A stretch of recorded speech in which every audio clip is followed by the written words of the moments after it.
I hope all of you are doing well. It's evening here in India. It's 7 o'clock, and I see we have about, well, at the moment 5 or 7 people. I'm sure from different places.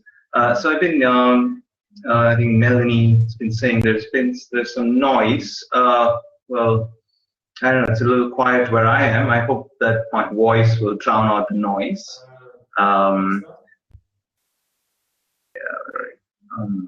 Okay. Okay, so let's get started. This talk is going to be about using the workshop feature in Moodle to make peer assessments, to develop peer assessment activities. Right. Thanks, Melanie. I think there is something. Okay, there's something coming in from Dom. I think I muted him. I hope he doesn't mind. Okay, so this is about the workshop activity for peer assessments. A little bit about me.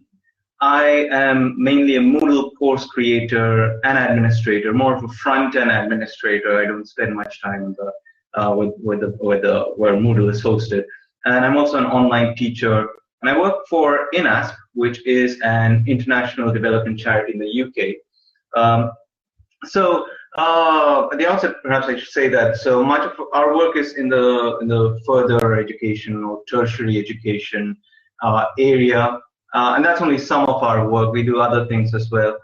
So it's not formal education. So in a sense, we have a lot more freedom to run online courses the way we want to. That's been good for me to experiment with, especially something like workshop. My subject area is scientific communication. So I teach researchers how to write about and communicate and publish their research work. So I do that sometimes face-to-face, but increasingly it's been through online courses. So the kind of learners I teach have often little experience with online learning. Some of them have heard of Moodle, may even have some exposure to Moodle, but not much. I'm also increasingly working with universities in developing countries to look at their Moodle platforms and kind of export our course. And I'm finding that the Moodle platforms are often not maintained well enough. So I feel many of them might have had not such a great experience with e-learning or Moodle. So there might be some barriers as well. And English is often a second or foreign language, and also bandwidth constraints. It's something we always keep in mind. Our course pages are as light as possible. We don't use many blocks on Moodle. Our content is largely text-based. So that's I'm not going to talk much about overall course, sort of philosophy that we have, but really about just the workshop, the peer assessment side of things. Demand for our online courses is increasing. And the first time we announced an online course, it was in 2012. And we got about 300 applications, more than we expected. And we didn't know, we didn't have the expertise, or I didn't have the expertise or confidence to run a big online course. I thought, I just come, at that time, most of my experience with teaching scientific communication was in a face-to-face, in a workshop context. So I just had a little bit of experience. I thought, well, it's going to be a virtual equivalent of a face-to-face workshop. So that I selected about 50 people. But it was clear that, okay, we are rejecting a lot of people, and we probably need to start running bigger online courses. But the case to run a smaller course was that we used to have work instructor evaluations, and we still do for some of our small courses with just maybe 20 or 30 students. So where we use the assignment feature, and obviously it's time-consuming, subject area expertise is needed, and the context in which we work is we don't have really very qualified or professional teachers per se. So scientific communication is not even a subject taught at university often. It's something related to professional context. And we have a lot of learners, thousands really. There is a huge demand, especially for this kind of topic on how to communicate and publish one's work, because researchers everywhere need to publish or they perish. and also for some of the other audiences we work with, such as librarians, where we have introduced a course on copyright and licensing. So we have lots of learners from tons of developing countries, and we have just a few teachers. I am one of them, and increasingly I'm spending a lot of time in the course development and the administration. So for us, it's Moodle assignment or that kind of feedback is not scalable. And of course, we don't want to run the sort of providing an e-learning module and calling it a course, which I always get annoyed when I see something like that. But that's pretty common in the sort of in the tertiary education or something. So I've always wanted to have students get some feedback. Of course, there's a quiz and some other activities in Moodle, but peer assessment. So that's really something that I had my eye on, and I used it for the first time. The workshop, which is the feature with which you can do peer assessment. I used it in a small course, and I'm glad I did it started with a small batch. So made some mistakes, but it was manageable, and there was positive feedback. But it wasn't, it did indicate that it was useful, and I didn't expect that the full power of this feature came into effect when we ran our what we call our mini MOOC, which I think we shouldn't be calling that. It's just a term that we started using sometime, because it's really kind of a nano MOOC. It was about 250 people, not 25,000. It started off with us getting about 500 applications from a lot of countries for a research writing course. And then by then I had some more experience with teaching both this topic as well as on Moodle. And I got my MCCC, the Moodle Course Creator certification, a short while back.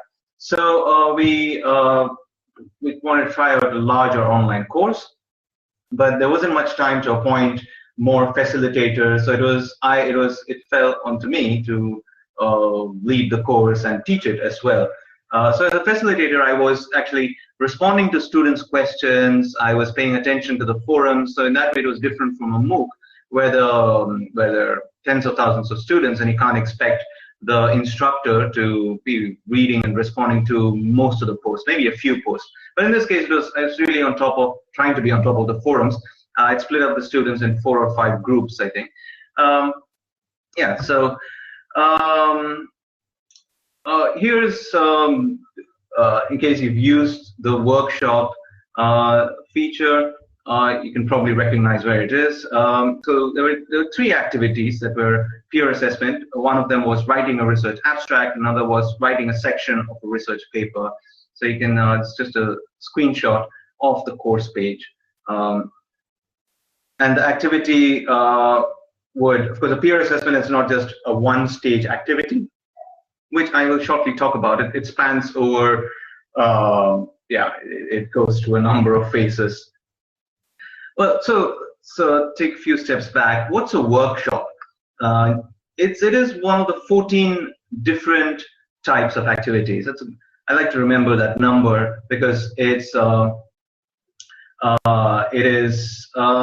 good thing to point out when somebody when I talk to somebody and they immediately start thinking about content when it comes to e-learning. Where is the content? How do you create the content? How do you upload the content? And then I like to say that there are 14 types of activities. That's beyond. We're not talking about content at all. So it is actually comes standard built in with Moodle. And the very short description in that list of activities is that it enables peer assessment, short and crisp. And there's a lot of detailed documentation, as there is with many other things that are part of the Moodle core. So it is really out there. It's not something in some corner of Moodle. But what the documentation might not tell you, it will probably indicate, but I'm going to tell you based on my own experience, is the workshop is hard work. I think it's because of 2 things.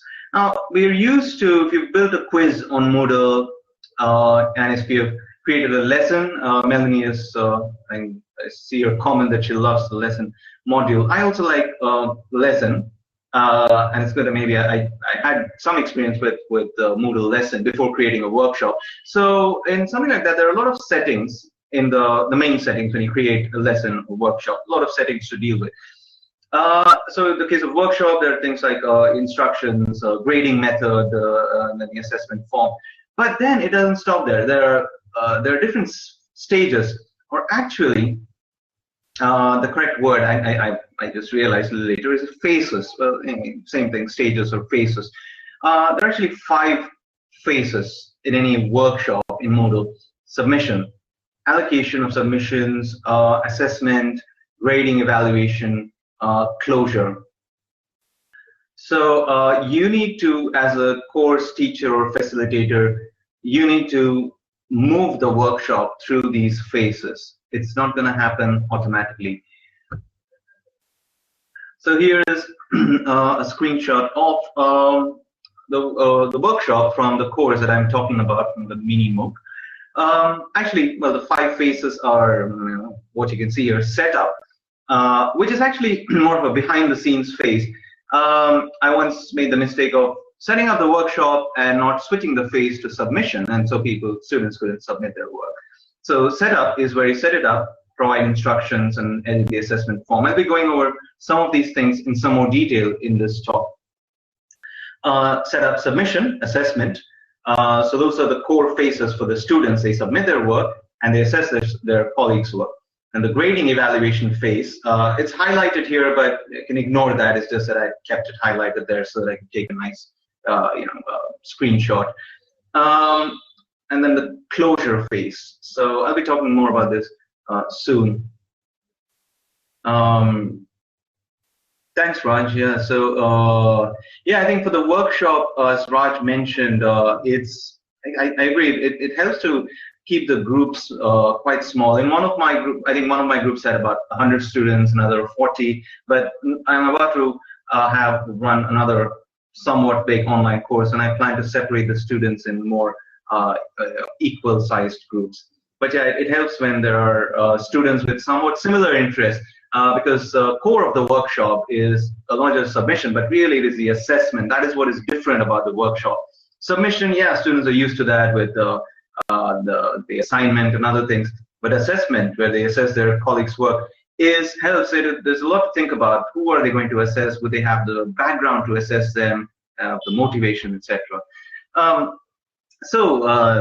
Coming back, workshop can confuse students. There's a lot of potential points of confusion. So at the outset, you, as a facilitator or teacher, you need to be really careful about the settings and the phases or stages. And I did make some slip-ups in this because I'm used to the forums, the lesson. I'm used to setting something up on Moodle and then kind of letting it run, whether it's a quiz or and then doing a wrap-up of that. But the workshop is different. You really keep a close eye on how it's going. So, like I said, for once, I just left it at the setup phase and told students, hey, you can submit your work, and then someone said, where do I submit it? So even after I became careful, I found that some students were not sure what was happening. Oh, a question here from Melanie. No, the Moodle I use is now 2.6. Yes, that's what it is. Maybe is there something different in 2.9? Maybe I should have mentioned that. So it's 2.6.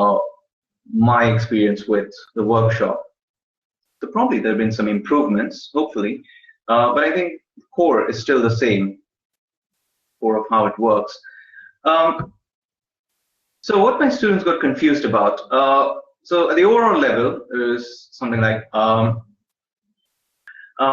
are peers evaluating my work? Now, who knows? Some students are receptive, some are not receptive to peer assessments. And then what about some students might feel, okay, peer assessments are right, but what about the teacher? When am I going to get feedback from the teacher? Now, actually, in the workshop, In one of our courses, there was we had both a teacher and peer assessment going on within a workshop activity. So the teacher can anyway see everything, all the submissions with the teacher, editing teacher, or even non-editing teacher role. They can see everything and they can upload their own evaluation. That is fine. But if you're not going to give evaluations, then some students wonder, well, so what is the teacher doing? So what I did was I made it clear at the outset that there will be peer assessment activities and why these activities are going to be there. It is simple stuff, and sometimes it takes more. It's not enough to say, well, we all learn from each other, so this is an example. Now maybe kind of reassuring some people. There is also the matter of grades in a workshop activity, which I think is really the deep end of the workshop. We'll come to that in a little bit, but thankfully it's not something I've had to worry about so far. So Melanie, I actually have not used it before 2.5 or 2.5 and 2.6 is what I've used it, and I hadn't used it in 1.9. So what I'm saying is I think more or less up to date. It's not 2.9, but it's not really ancient Moodle either. So confusion about assessment. So submission is all right. Students upload something, but assessment is new. It's a new area. Even if students have some experience with providing structured feedback. Maybe not. So either it's a forum or glossary, you can enable comments, but this is different. You can set up an assessment form. They actually get submissions to assess, whereas in a forum, they just dip in, they can reply to who they want. Even if you orchestrate a forum activity by mandating that students reply to some forum post, it is still a bit unstructured. So here they actually get people's submissions. So there are questions like, what do they do if they don't understand submission or just don't evaluate it for some reason? And then I've used a self-evaluation thing also. So in a workshop activity, you can have students evaluate their own work. So when they get to the assessment phase, they get not only some of their colleagues' works, but also their own work. And actually, I thought this would be a good thing, but I realized I had to talk about it in advance because some people just didn't evaluate it. They thought it was a mistake that Moodle allocated their own thing. And so self-assessment is an optional feature. So after really writing a lot of clarifications on news posts, replies to the discussion in the discussion forum, and also just adding more and more things in the workshop.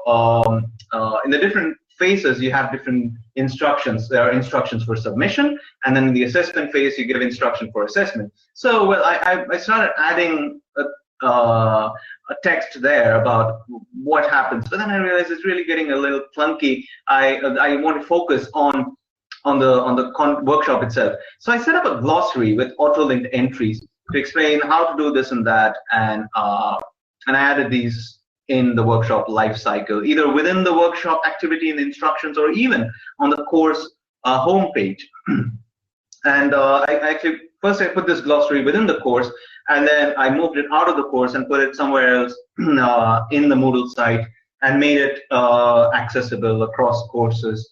So I think this really helped. I got much fewer questions after I'd done this.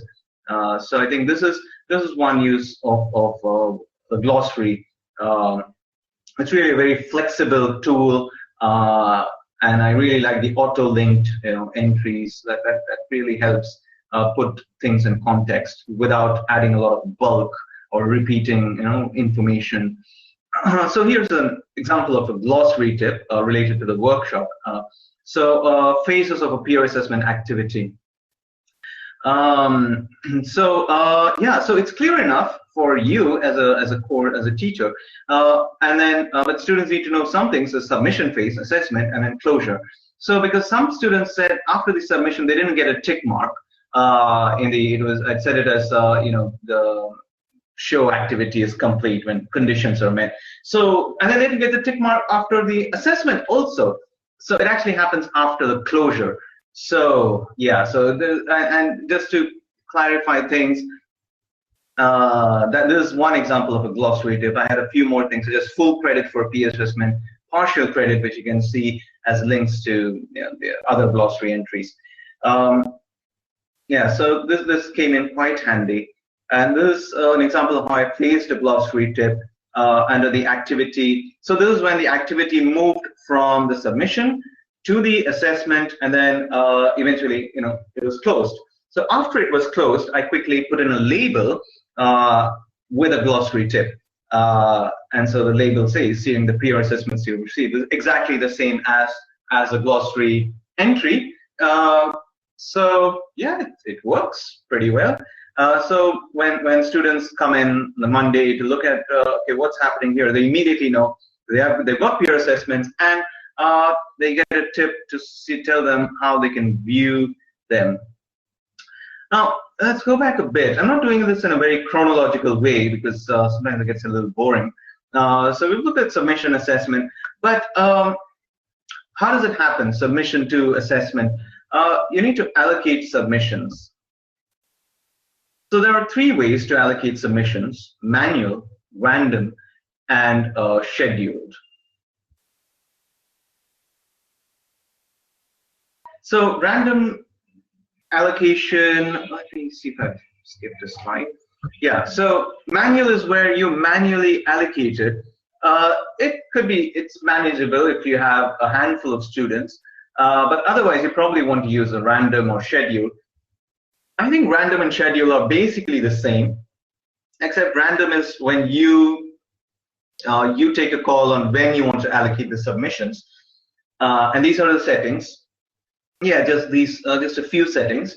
Number of reviews, very important. How many reviews is each student going to have to do? And remove current allocations if it's if you want to redo the allocations. And this point is also useful. Participant can assess without having submitted anything. So sometimes I use this, sometimes not. So this is when you want people who have not submitted to be peer assessors, and then add self-assessments. I think this is a somewhat simpler part of the workshop settings. So random is when you decide when you want to do the allocation. Schedule is what I tend to use because the courses I run have a weekly schedule. So yeah, you can enable it, automatically allocate submissions at the end of the submission phase. And also in the main workshop settings, you can set the dates of the submission start, submission end, and assessment start, assessment end. Yeah, you can set all those dates in the main workshop settings. So yeah, this with schedule, you can automatically allocate at the end of the submission phase. And then you can look at the status. And the allocation settings, I believe, are identical to what we saw with the random allocation method. So they're mostly the same. So after allocation, all these submissions are automatically distributed for assessment. So that's great. But there's something to remember, and that's what's with the phases of the workshop activity. Switching the workshop from one phase to another. Now, although the allocations can happen automatically, I think the phase doesn't change automatically. So the main thing to remember is the bulb. Switch the bulb on to the appropriate phase. So I think this bulb isn't that common a feature in Moodle. It is on the course homepage. If you want to highlight a particular week or a topic, you can use the bulb. And then it's here in the workshop. You use the bulb to really activate whichever phase you want the workshop to be at. So when you want it to be the assessment phase, you click the bulb or switch it on. Now, okay, again, backpedaling a bit. So there we look. So there is the assessment, scheduling the assessments. But what is the assessment going to be like? It really depends on the assessment form, which is a separate part. It's interesting. So how that is really, it looks like it's a bit external. So there's a workshop and there's the assessment form, which is a part of the workshop, but it's not too obvious. You really have to, I'll show you where you have to create it.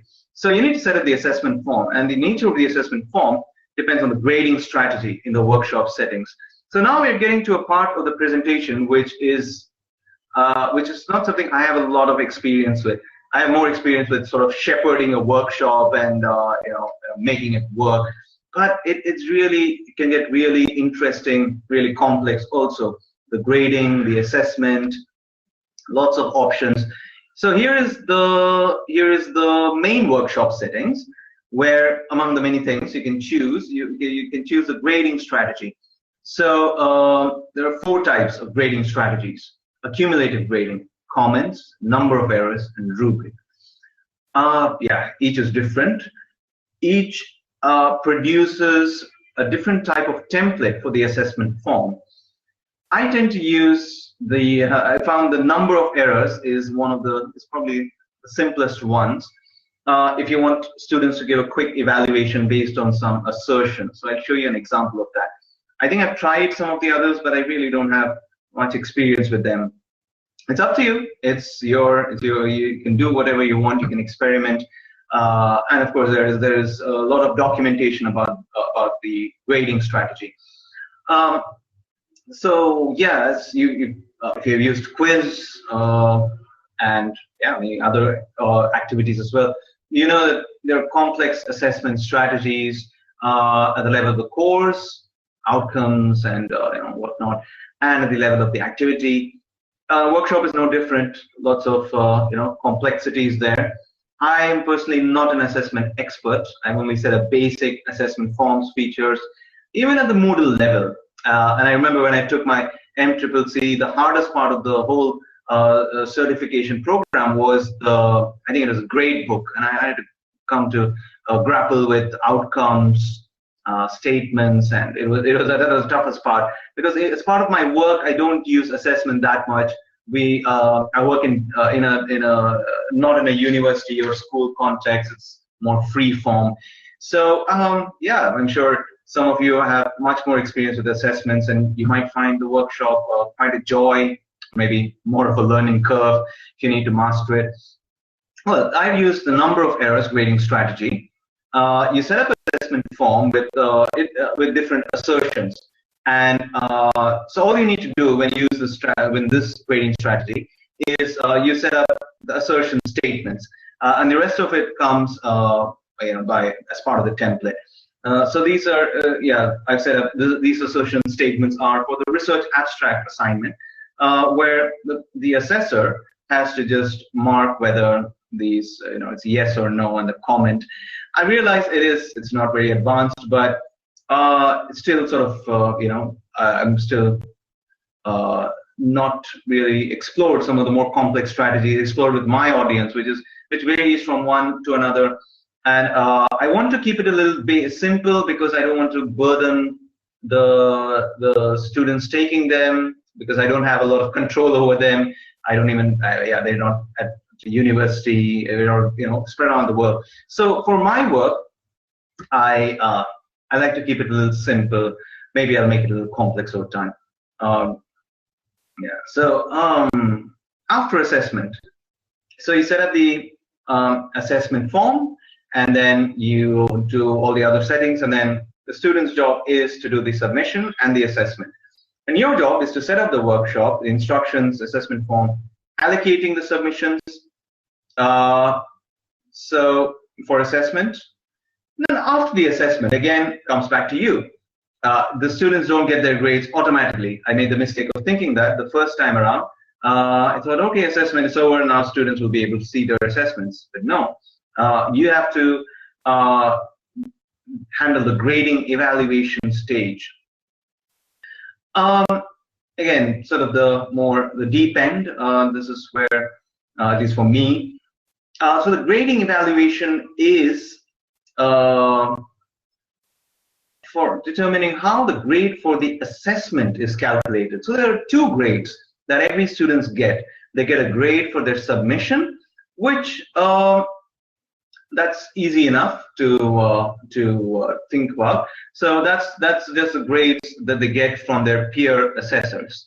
Now, whether it is fair or not is a different matter, but it is calculated based on what their peer assessors, how their peer assessors evaluate their work. That is a submission grade. Then there's a grade for assessment. So that's a grade for how well they assessed the students, their colleagues' work, and this is not given by the receivers. This is calculated by Moodle. Yeah, so interesting stuff.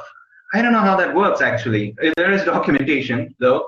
For example, there is something called, there are two things, comparison with best assessment. There is Moodle chooses one of the assessments as the best assessment based on some algorithm, and then you can compare it with the best assessment. I believe this is the only option available in the default Moodle.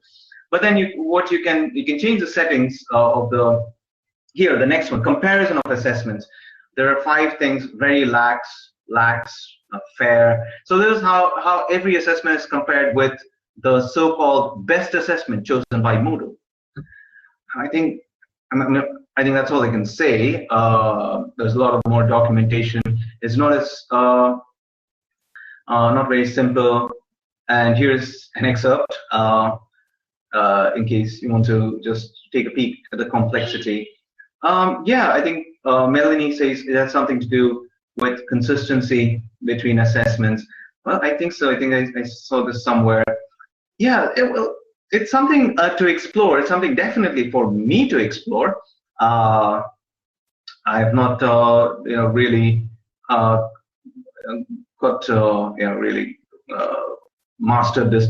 And I don't. For the students I teach, I just tell them grades don't matter. Completion matters. So for our courses, it's all about participation. It's all about participation, not the grades. So we don't even award grades. Great, actually. So I don't have to worry about that at all. The Moodle grades, gradebook, grading strategies are all very powerful.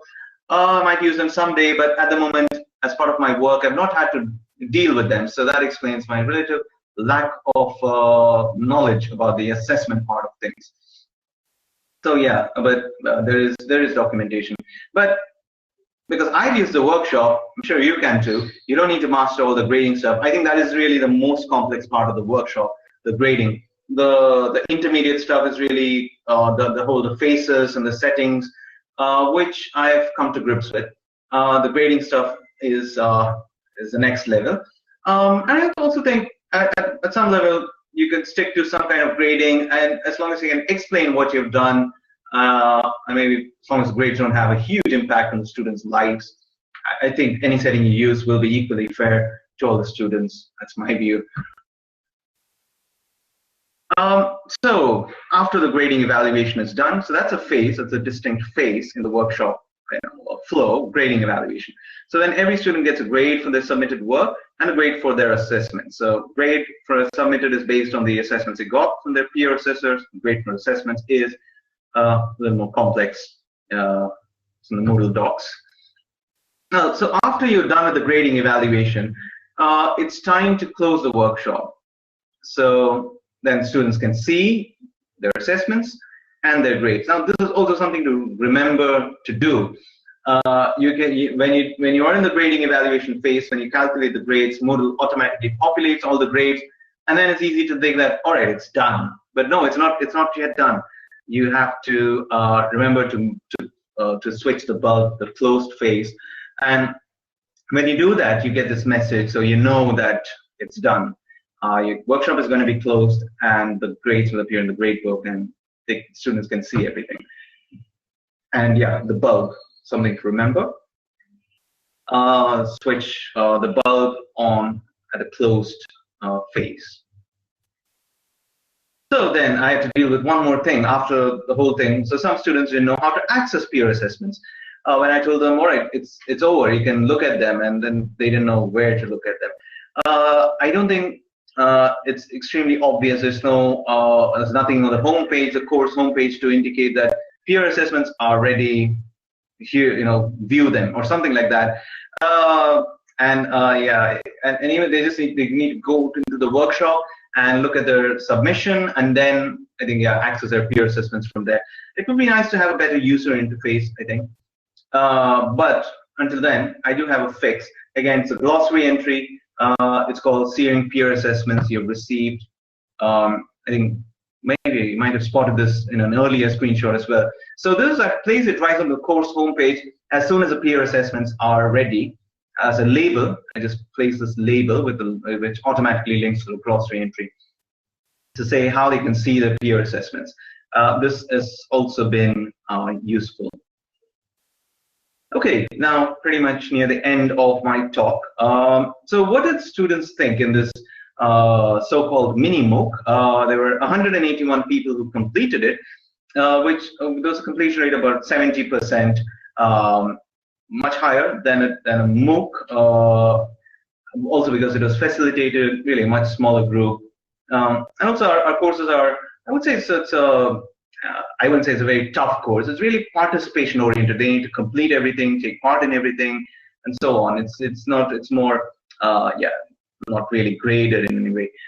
Yes, Melanie, that is a Moodle feedback tool. I don't know if that's what you meant. A questionnaire is an older term, maybe from 1.9 days. Nowadays it's called feedback.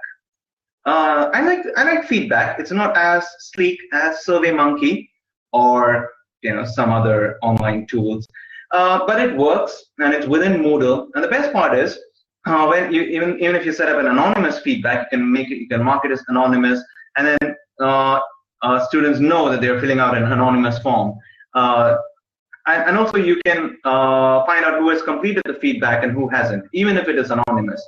So that's a nice thing. So there is a level of privacy, and yet you can still know whether a student gave feedback or not. You can't see, although the feedback is not linked to their own name. So it's quite neat, I think. Yeah, so it's good enough, I think. So yeah, this is what students thought. They felt that it was a useful learning experience. 86% said it was useful, and also most of them said it was they enjoyed it. Yeah, thank you, Raj. There's also, I have set up my own short feedback form in this course space, in the iMoot course space. Please feel free to give me feedback as well. Okay, yeah, good to hear it's complex in Blackboard. I think it is going to be complex. It's not something that can be simplified too much. It is. I know Moodle gives so many options, so much, so many settings, which is good. Yeah, so it did go off well. Most people said it was quite a vast majority said it was a useful learning experience for themselves. Maybe perhaps they reflected on their own work while they did the peer assessment. Then another question also, what did you think of the feedback you got from your peers? And well, okay, not bad. 67% said peers feedback was useful, and then 25% they would have liked to get better feedback, and more, nearly a third said they would have liked feedback from the course facilitator as well. Not surprising. I think that's not at all surprising. That's okay. And then 15% also said they didn't get feedback. Yeah, that's that I have not addressed. That's another topic. So how do you deal with students who have eagerly submitted their work and keenly assessed their peers' work, but end up getting no feedback at all, just because their assessors, all of them, chose to slack off? Yeah. So although you can make students, they get the assessment grade as well, so those people wouldn't get a grade. But there's also the issue of disappointment to deal with, where it's just like, oh man, I didn't get any feedback. So it did happen. Yeah, that's something to just, so it happens. But so I think it's really important to focus on the assessment stage, make it not too daunting, interesting, and also making it mandatory. It's just about, kind of really encouraging and students to take part in that stage. And also, a number of assessments work. So if you let every student get 5 reviews, so it's likely that they get at least 1 or 2, because there's all 5 choose to slack off. So the chances of more people slacking off at the assessment stage is less. But then it also adds a lot of work for people in the peer assessment stage. They may don't want to do 5 reviews. So it's also balancing quality versus quantity of reviews. Yeah, Melanie, certainly. As a instructor, you have access to all of the submissions. They're not allocated to you because you're not one of the part of the student group, but you can dive into the workshop at the assessment stage. You can do your own assessments. You can just pick up any student's assessment submission, and you can do that. I believe that works even if you've limited number of assessments to 3 or 4, because that's really for the allocations to work. But as an instructor, you can give an additional assessment. So yeah, you can certainly do that. And that's what we did in one of our courses with a smaller group of students. The instructor also wanted to assess. Yeah, that's possible as well. So the instructor would use the same feedback form, same assessment form rather. It's correct term, assessment form. And also at the end of the assessment form, I can attach a file. You can give overall comments. So you can do that also. You don't have to use only the assessment form. You can give optional feedback, optional attachment. Well, thank you, Nada.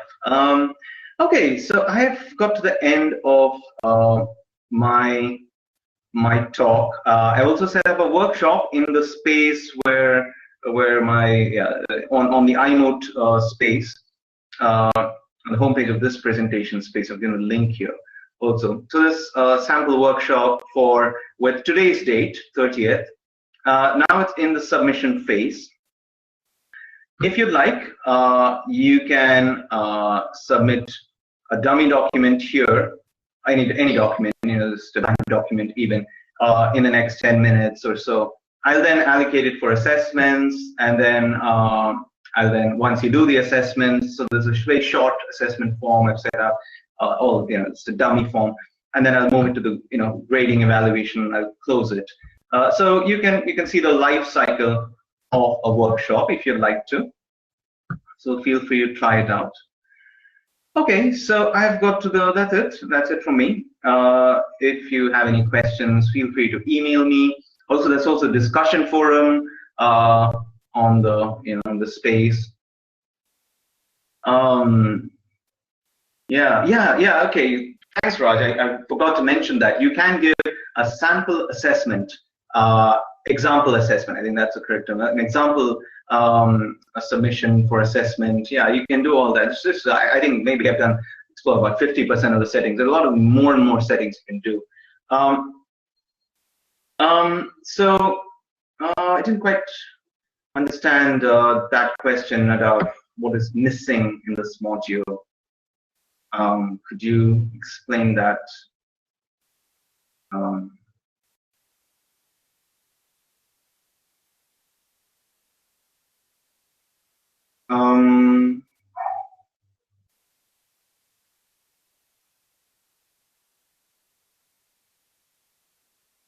Okay, yeah, so, well, no, I wouldn't say I'm not, I'm missing anything. The thing is, as I mentioned, the grading is very advanced. Lots of different. There are 4 types of grading strategies you can choose, and then within that, the assessment form is completely yours to develop.